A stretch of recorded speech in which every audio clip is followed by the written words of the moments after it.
What is your belief? It's somewhat based on deism.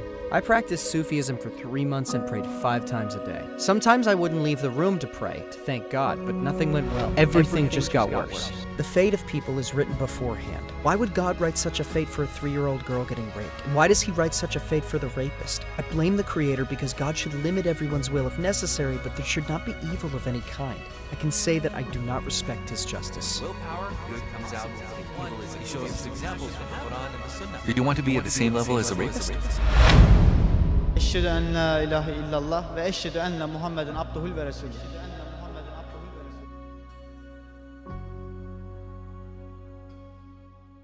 Is there a problem with publishing the video on YouTube? No problem. Our topic today is about beliefs. What is your belief?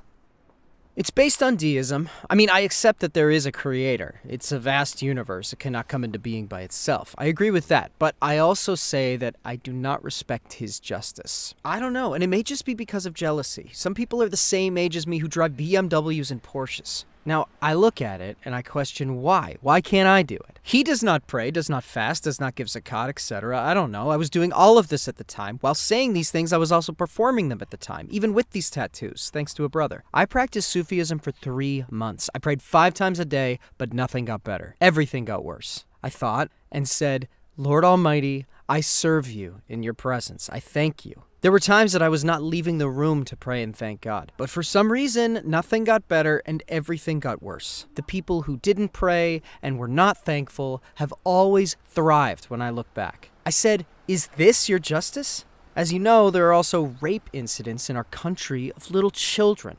I said, my Lord, you are so great. You are powerful and you are mighty. Why don't you help? Can we say that step by step this led you to deism? Yes, we can.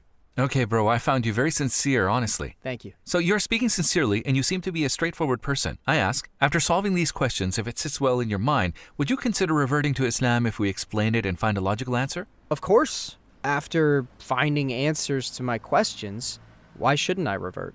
Even if such events happen, like you said, someone gets rich and at that point, even though I am a Muslim, I can become poorer than a non-believer. And secondly, there are many crimes in the world, and you mentioned that there are people who hurt others. Now, when we look at these two issues, do you think that their existence is evidence of the falsity of Islam and the Quran? For me, it is, because that brother of mine who I mentioned earlier told me, the more you hang on to religion, the more you thank the Almighty. Things will become easier. He said this. I went down this road believing in him. On this path, nothing got on track. Everything just got worse. After that, I started having these thoughts. I got it. Maybe we haven't fully understood the essential meaning. Do you know why? People were sent here as a training ground. Just like when we go to a library, we don't say it is so quiet and think of it as a bad thing, right? A library is supposed to be a quiet place. That is the purpose of a library. Or when we go to a gym, people get tired of exercising. And we see people shedding blood and sweat on the floor, we wouldn't say this is an evil place. On the contrary, we would say that the event is logical since this is the purpose of opening the place. People are increasing their power here by training and they're developing. Likewise, what is the opening of this world like in this context? It is to increase the level of education of people. People have been sent here for spiritual education and development. Like an exam. When we look at the basis of the exam, we can think of it like this. Just as physical development is produced in the gym, the difficulties and the problems endured are the signs of development. So the troubles of this world are the proof of the spiritual development of people. In other words, it is the indicator. Then, when we look at it from this angle, like we said, the cinema being silent is a sign it is good. In this context, the problems experienced in the world, especially when more trouble is experienced by those who know Islam and are Muslim, is an indicator of spiritual development. The purpose of the place is to know God, and with patience and trials, advancing your spiritual development. It's normal for these to happen. See how you said basically, even after I thoroughly increased my worship, I had the opposite decline? Now, but as we said, difficulties must be faced here for learning to occur. So it's not only the material things that I'm concerned about, but also the example. It's a bad situation, but I'll give an example about a 3-year-old girl.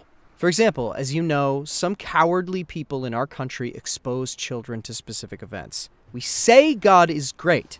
Why doesn't the great God see this and help those children? What sin can a little 3-year-old girl have for her to be tested and encounter such hardship? I would like to ask you a sincere question on this subject. In this case, do you think it is the person responsible and guilty, or is it the Creator, Allah? I think it's the Creator, because the fate of a person is predestined. Destiny is different. We'll come to that too. The writing of destiny does not disable the will. We'll come to that. So why does God write such a destiny to the 3-year-old girl and such a destiny to the rapist? I got it. You may hold this view because the matter of destiny is not established. Let's make it clear. Essentially, when we look at events, yes, we can see cruelties. We can see people commit crimes. We can see them hurting each other. But when we analyze it, we can see that the wrongdoer is human, because humans have willpower. For example, you wore a blue sweater today. Did you choose it or did someone force you? I chose it. So it is will. This is proof of partial will. Like, I chose to wear this today as well. At this point, we all know the existence of a partial will. When we look at this event, people commit crimes of their own will. We already know that those people are responsible for their choices. Let's look at an example. We see that people commit crimes and we blame the Quran. Let's say a doctor deliberately stabs people to death when he enters the operating room. Do we blame medical books? No, we would blame the doctor. Why do we blame the doctor? It has nothing to do with the book. In reality, the man hasn't obeyed the book, right? Likewise, if a person harms another person and commits crimes such as rape, abuse, or murder, we can already see that this person does not obey the Quran, like that doctor example. Just as we did not blame the medical book, here too we should not blame the Quran and Islam. Man is responsible. I don't actually blame the Quran or Islam. I blame the Creator. As I said, you are so great and so powerful. We read from books that God helped and guided previous prophets and people in the past. He showed them the right way. Why doesn't He show people today? In fact, He also guides people. He gives us the solution. He shows us examples from the Quran and the Sunnah. We can see the resolution, but as I said, people using their will choose not to listen, like that doctor. Many doctors will do the right thing and apply the medical book, but some people won't because people have willpower. Let's talk about why God doesn't intervene here. If we handle this topic with wisdom, we will see the point. For example, if we say someone is stabbing someone or shooting with a gun to kill, when someone is going to harm another person and God always prevents them, will we then be able to distinguish between the guilty and the good? If the will is hindered and no one can do evil, will there be any difference between you and a rapist? Then there's no distinction between good and evil. Would you like to be on the same level as a rapist? No, I would not. But all I want is that God limits everyone's will if necessary, and let there be no evil, only good. Let no one do evil, and no one should go to hell. When we look at it from this perspective and people are restricted, there will be no distinction between a well-meaning person and a malicious person. Let's say a human has polluted his soul. What will be the point of distinguishing the two? It is when willpower comes into effect. Yes, God can intervene, but in general, all intervention and the prevention of crimes would interfere with the will. What will happen then? People will say, I don't have a will, I'm not guilty. Then what would it be like? This will invalidate the purpose of having a trial. A good-spirited person and a bad-spirited person will have the same rank. You said you didn't want to be ranked at the same level as a rapist. What is it that distinguishes you and gives you a different rank? What distinguishes someone with a good heart from someone with an evil heart? It is the existence of a will. In other words, with willpower, good comes out and evil is exposed. We look at it with compassion. It upsets me too, so I'm trying to do what I can, but it is impossible for the one who gives compassion to have none. But when we look at it from a more extensive scope, yes, people can be persecuted. Let's think like this. For example, think of a very bad dream. Sometimes it even takes a long time, right? Let's say you had a dream that you thought lasted 80 years, and it's terrible.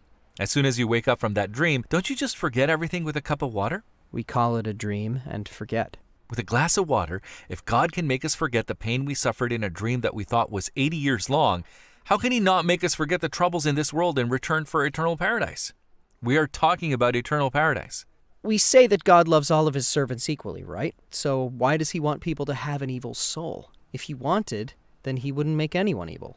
God wants good, but people have been giving a blessing called a partial will to demonstrate their ability. People direct this partial will the way they choose. For example, the existence of fire is pleasant, isn't it? So it meets our needs. It's good. It has many benefits. However, if someone with their willpower reaches to the fire and knowingly burns their hand, can we say the existence of fire is bad? We cannot say that it would be very unreasonable. We can't. This would be the person's fault. Likewise, the existence of willpower, a partial will, is a great blessing. Those who do good and those who do evil are distinguished, and it is the existence of that will that brings people to the level of humanity and gives them value. But just like a person putting their hand in a fire or stabbing someone, if he abuses that willpower by killing or harming someone, can we then say the creation of a partial will is evil and immoral? Why does God want to do this? Just like the fire example, we can't say this, right? When we look at it in this context, then we will say, yes, the creation of it is good, and there are great benefits, but there can be corrupt people. But as we said, there is an afterlife. Eternal happiness in heaven awaits good people, and those people you mentioned which we get so angry with, they will be punished with justice. That is like a sultan's execution of justice with heaven and hell.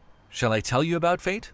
Let me put it this way. Destiny is God's knowing. We sometimes confuse knowing with intervention, just as the sun has different colors. For example, let's say one is yellow and one is red. These are two different features. Similarly, Allah has the name Al-Alim, the knowing name of Allah. We can consider the fate with His name. His other name is Al-Qadir. We can think of actions such as creating. God knows, but is He interfering with us? We confuse the two different concepts. It's like two different colors of the sun. God's name Al-Alim is different, and the name Al-Qadir is different. We will then say the fact that God knows something does not mean that He intervenes and forces us. These have different characteristics. Then we say, how is it our fault if it is already written in our destiny? That's actually not the case. God has written it because He knew that we would do this. Let's finish with a small example. Let's say two cars are coming from opposite sides. We do a mathematical calculation, we calculate it, and you say they will collide in 8 seconds. You wrote it down on a piece of paper and there was a collision. It was obvious. Because you wrote it on this paper, can people come to you and say, we collided because you wrote it on paper? You are the guilty one?